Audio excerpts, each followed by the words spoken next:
Okey, tanpa melengahkan masa lagi, dengan ini dipersilakan Saudara Wan Iman Iskandar, pelajar tingkatan 3 Sekolah Menengah Sains Selangor yang akan menyampaikan tajuk berkenaan dengan kos sara hidup tinggi, cabaran dan jalan penyelesaiannya. Jadi dengan segala hormatnya dipersilakan. Bismillahirrahmanirrahim. Assalamualaikum warahmatullahi wabarakatuh. Salam sejahtera, salam perpaduan, salam Malaysia Madani. Hadirin sekalian, izinkan saya bertanyakan satu soalan yang amat penting. Pada saat dan detik ini, berapa ramaikah di antara kita yang masih lagi gusar apabila berbicara soal isu ekonomi semasa? Berapa ramaikah di antara kita yang masih lagi buntu memikirkan cara bercatu pada hari-hari berikutnya? Dan berapa ramaikah di antara kita yang hampir menamatkan riwayat menjadi mangsa tiga kos sara hidup sedang menggila? Maka berdirinya saya di sini adalah untuk menyuarakan hak masyarakat dalam menangani isu kos sara hidup yang kian meninggi. Sebelum saya membuka hujah saya dengan lebih lanjut lagi, sekalung apresiasi saya hulurkan buat kombinasi panel kehakiman yang tinggi intelektualnya sambil memegang panji keadilan. Penjaga masa yang setia dengan detak waktu sambil ditemani dengan jam randik kesayangannya. Tuan-tuan dan puan-puan yang prihatin soal isu semasa serta rakan-rakan seperjuangan saya yang tidak kurang hebatnya. Para hadirin yang saya hormati, umum sedia maklum bahawa kepesatan ekonomi merupakan salah satu daripada tunjang utama kemajuan sesebuah negara.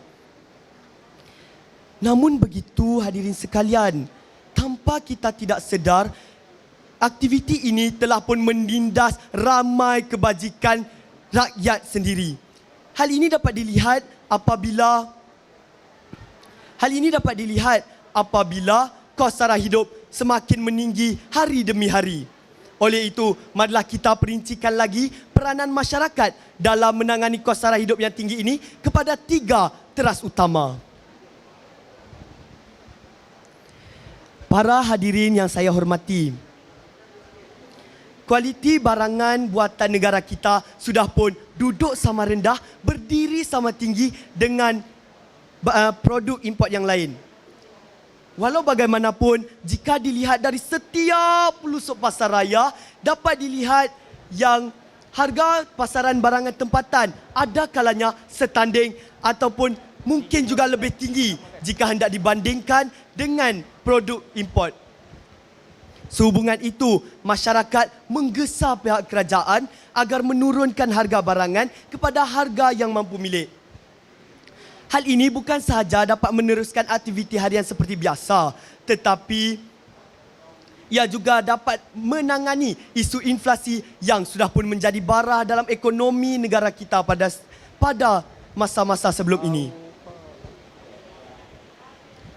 Menurut Keratan Akhbar Digital dari Sinar Harian pada 6 Oktober 2023 telah menyatakan bahawa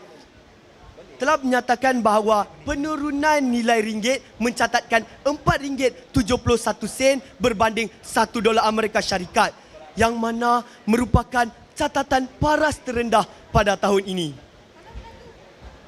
Pakar ekonomi Profesor Emeritus Dr. Barjoya Bardai dari Universiti Antarabangsa Al-Madinah telah pun menjangkakan kejatuhan nilai ringgit ini akan memberikan kesan pada harga makanan. Hal ini kerana nilai import makanan telah pun mencecah sebanyak 70 bilion ringgit pada tahun ini sahaja, tuan-tuan dan puan-puan. Sungguh merunsingkan.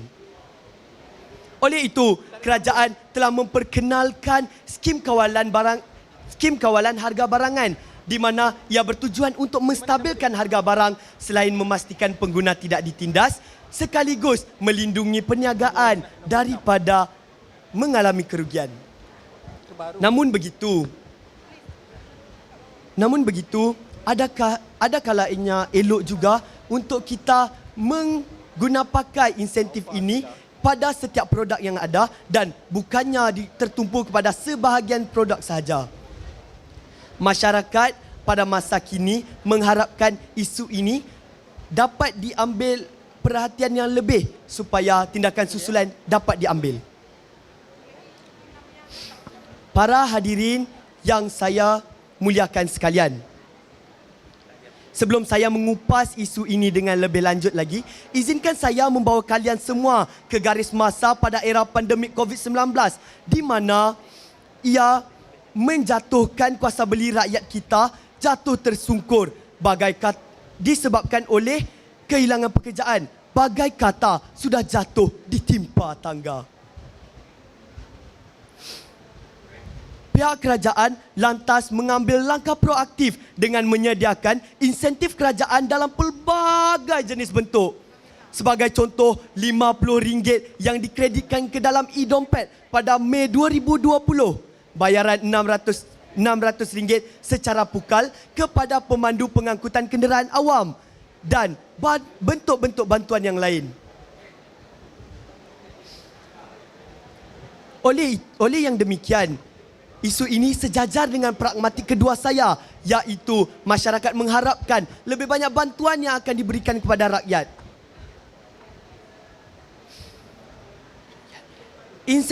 Inisiatif kerajaan memperkenalkan program bantuan peranti siswa telah pun memberi impak yang sangat besar dalam kalangan mahasiswa-mahasiswi di negara ini. Selain daripada membantu mereka dalam pelajaran, hal ini juga mengangkat beban keluarga mereka daripada memenuhi keperluan peranti anak-anak mereka yang hendak menyambung pelajaran. Namun begitu, hadirin sekalian, usaha ini hanyalah dibuat dan tidak berkekalan dan bukannya usaha yang berpanjangan. Hal ini mendapat maklum balas daripada semua pihak dan rata-ratanya mengatakan bahawa mereka tidak bersetuju untuk usaha ini diberhentikan atas beberapa faktor. Oleh itu, mereka mengharapkan agar pihak kerajaan bakal mengekalkan usaha dalam memberikan banyak manfaat lagi kepada rakyat-rakyat di negara ini. Para hadirin yang dirahmati, pragmatik terakhir saya ialah kita hendaklah mengaplikasikan sifat berdikari di dalam diri, kerana kalau tidak meniti buih, manakan kalau pandai meniti buih, selamat badan sampai ke seberang. Kita juga seharusnya berbelanja mengikut kemampuan sendiri. Bagai kata pepatah, mengukur baju biarlah di badan sendiri.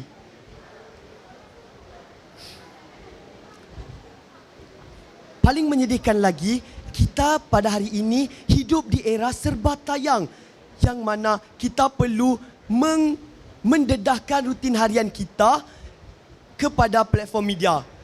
Adakah kita tidak sedar bahawa perkara yang kita lakukan ini bakal memberi pengaruh kepada pengguna-pengguna lain untuk mengikut cara gaya hidup kita dan melebihi kemampuan mereka sendiri. Sebagai contoh, jika selebriti tersebut menggunakan air dari produk Didi untuk diminum, adakah kita perlu membeli produk Didi juga agar kita, sebagai sumber air? Tidak perlu pun, tuan-tuan dan puan-puan sekalian. Cukup sekadar air itu bersih dan halal untuk diminum, sudah cukup untuk membasahkan tekak yang kering. Oleh itu, sebagai rangkumannya, kita seharusnya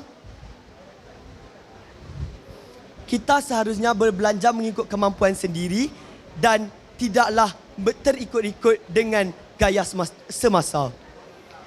Sekian sahaja daripada saya, sekian daripada rakyat kepada rakyat. Wabillahi taufik wa hidayah. Wassalamualaikum warahmatullahi wabarakatuh.